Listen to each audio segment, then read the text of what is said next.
Ang galing, nanalo na fan feud ng Team Future Pop Idols ng 200,000 pesos. Family Feud, 5:35 p.m.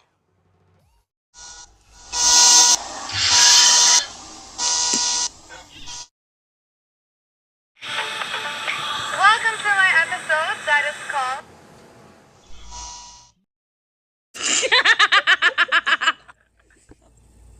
That's okay.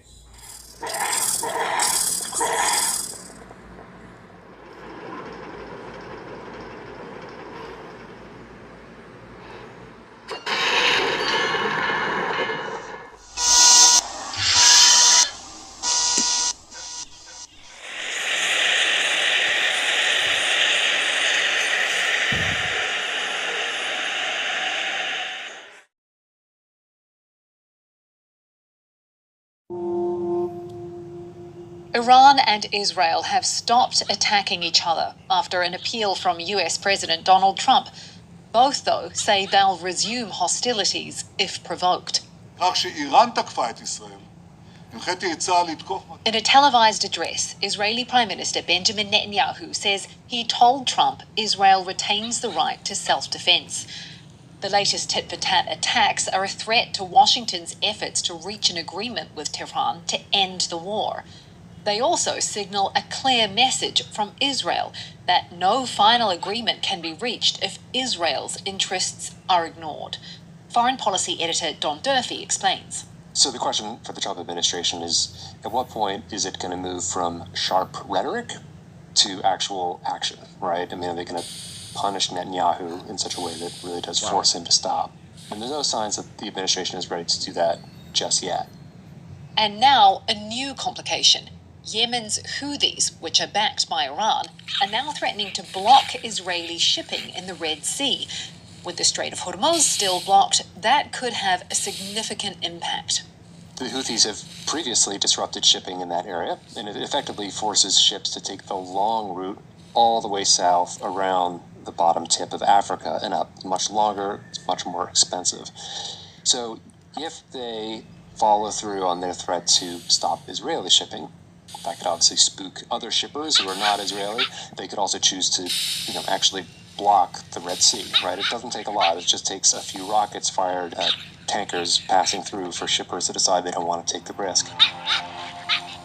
Meanwhile, Italian prosecutors are investigating Israel's far-right national security minister, Itamar Ben-Gvir, over the treatment of activists detained during a Gaza aid flotilla raid last month.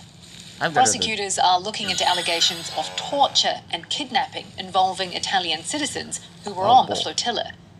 Ben-Gvir faces mounting international criticism after releasing a video in May showing detained Gaza activists kneeling with their hands bound after Israel intercepted the aid flotilla in international waters. Israel says its naval blockade of Gaza is lawful. President Donald Trump was greeted by a chorus of loud boos at the Knicks vs. Spurs game at Madison Square Garden last night. The Spurs won Game 3 of the NBA Finals, beating the Knicks 115-111. Knicks fans disappointed their first home NBA Finals game in 27 years did not live up to their dreams, but the dream is still alive, albeit with more pressure on Game 4. We caught up with reporter Amy Tenery in the media room after the game. Donald Trump was standing during the national anthem. He was holding up his hand in a salute where he was in one of the luxury suites with the Knicks owner, James Dolan. And we kind of knew in advance when he was going to be shown on the Jumbotron, so everybody was kind of watching and waiting to see what the crowd reaction would be like. And when they did show him on the Jumbotron, he got booed very, very loudly by the fans at Madison Square Garden, who were almost entirely Knicks fans. A federal judge has struck down President Trump's $100,000 fee on H-1B visas, ruling it's an unlawful tax that Congress never authorized. The fee was a dramatic hike from the typical $2,000 to $5,000 employers pay to hire highly skilled foreign workers. The administration says it will appeal.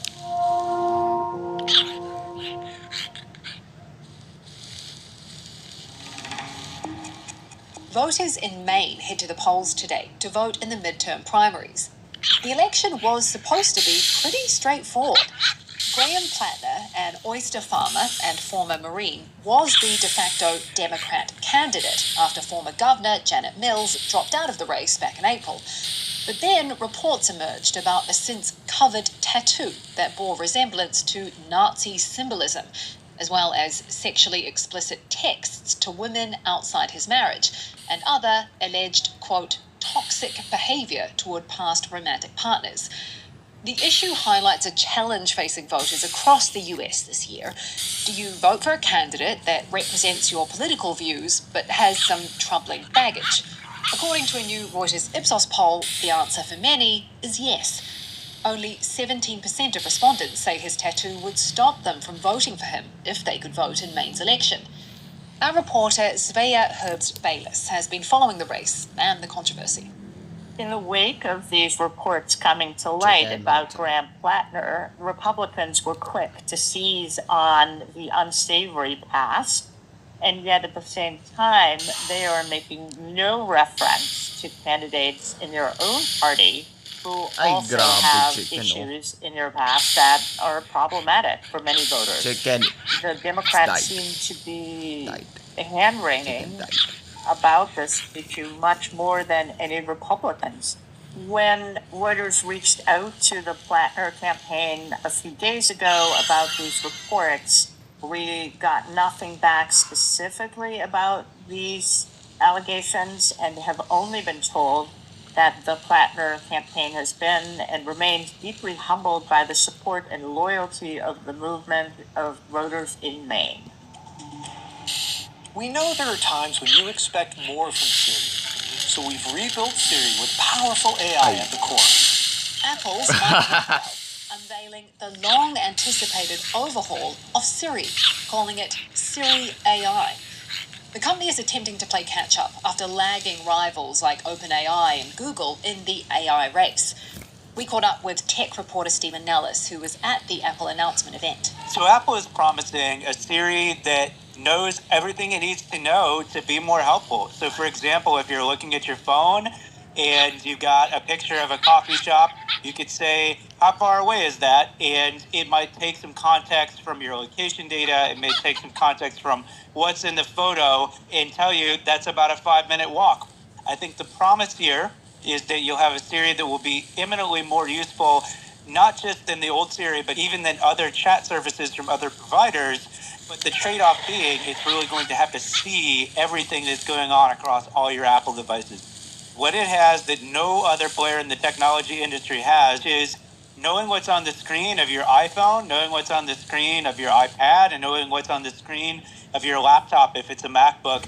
But what Apple is saying is you have to trust us to only store that data on your device, only use a little bit of it to go out to the cloud and ask one of these AI models to help you, and then to immediately delete it afterward and not log it or save it in any way. So it's a big ask. It's one that Apple spent probably multiple decades now trying to build trust around with their approach to privacy on the iPhone, but it remains a big ask. And one more piece of tech news. OpenAI has confidentially filed for an IPO in the US. It didn't disclose the size or terms of the offering and says a timeline has not been decided. If you want to get more markets news, check out our sister podcast, Morning Bid, available wherever you get your podcasts. In Japan, a bear sighting in a residential part of Utsunomiya has forced all of the city's 94 primary and middle schools to close. Utsunomiya is home to 500,000 people. It's the first time a bear has been spotted there. Bear attacks, including in urban areas, are on the rise in Japan. Last week, a bear injured at least 4 people in an attack in the northeastern city of Fukushima. Security footage from the steelworks shows a black bear chasing a worker by the entrance and throwing him to the ground. Mayor of Fukushima, Yukibaba, described the bear as extremely intelligent, with officials saying it drank water from a tap and opened a locked sliding door. Experts say climate change is cutting the bear's food supply, and with fewer people in rural areas, they're getting bolder and moving closer to humans for food. For more on any of the stories from today, check out Reuters.com or the Reuters app. Don't forget to follow us on your favourite podcast player. If you're listening on a smart speaker, just ask for the latest news from Reuters 7 days a week. We'll be back tomorrow with our daily headline show.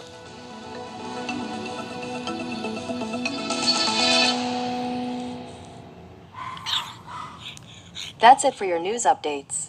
To see more stories, open Google News.